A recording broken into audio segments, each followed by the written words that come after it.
Estava aqui no antagonista vendo agora a chamada Lula discute com líderes formas de aumentar a arrecadação. Diminuir gastos do governo não existe. Os 45 milhões que ele gastou no tour pelo mundo com a Janja, não, cortar gastos está fora de cogitação. Ele quer aumentar mais a arrecadação tirando do seu bolso brasileiro. E aqui eu vou trazer 3 manchetes de sites independentes, digamos, de notícias. O primeiro é a Folha, conhecido site esquerdista, que traz a seguinte manchete: sob Lula, contas públicas têm o pior resultado para um primeiro ano de mandato de qualquer presidente já eleito desse país. Depois nós temos o Infomoney que diz: confiança da indústria cai em outubro ao nível mais baixo desde agosto de 2020. Ou seja, até a pandemia parece ser menos nociva ao trabalhador brasileiro do que Haddad e o seu chefe perdulário Lula. E por fim, essa notícia é importante. Money Times. A arrecadação federal tem queda de 4,2% em junho e fica abaixo do esperado. Ou seja, nós temos mais uma certeza, que a economia do Brasil já está no buraco e se afunda cada vez mais.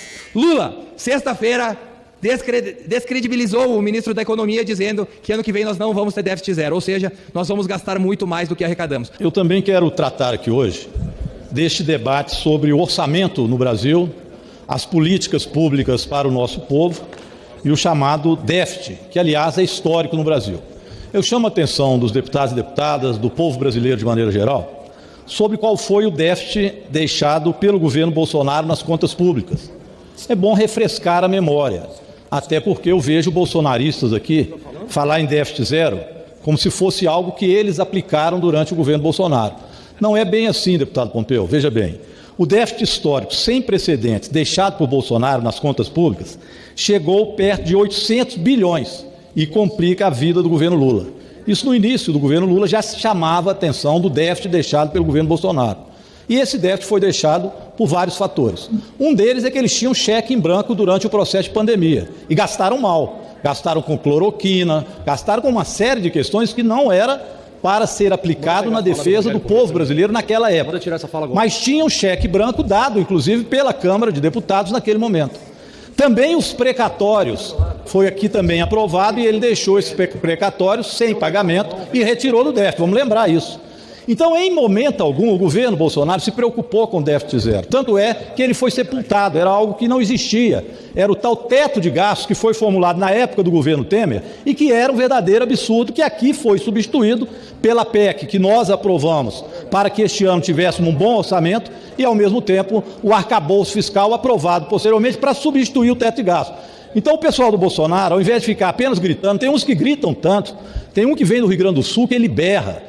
Como se diz o ditado lá no Rio Grande do Sul, se berro salvasse porco, ele não morria sangrando. Não é verdade, bom gasto? Então não adianta ficar gritando desse jeito. Grita como se fosse o grito fazer a verdade. Mas a verdade está aqui.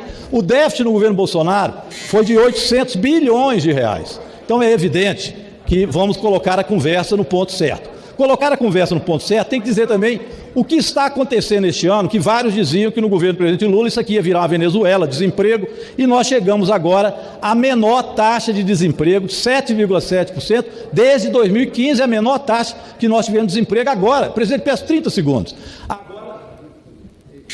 No governo do presidente Lula, 7,7% chegou a taxa de desemprego, que é a menor, repito, desde 2015. Então é evidente que nós vamos tratar o ano que vem, dentro da Lei de Diretriz Orçamentária, aprovando os projetos, essa é a função da Câmara e do Senado, que estão aqui do ponto de vista fiscal, para cobrar mais dos ricos e aumentar para que a gente possa ter o menor déficit possível e manter as políticas sociais. Obrigado, presidente. Senhor presidente, eu fico impressionado com um deputado que sobe à tribuna, me antecede e abre a boca com um monte de mentiras. Deputado, eu acho que o senhor se esqueceu que...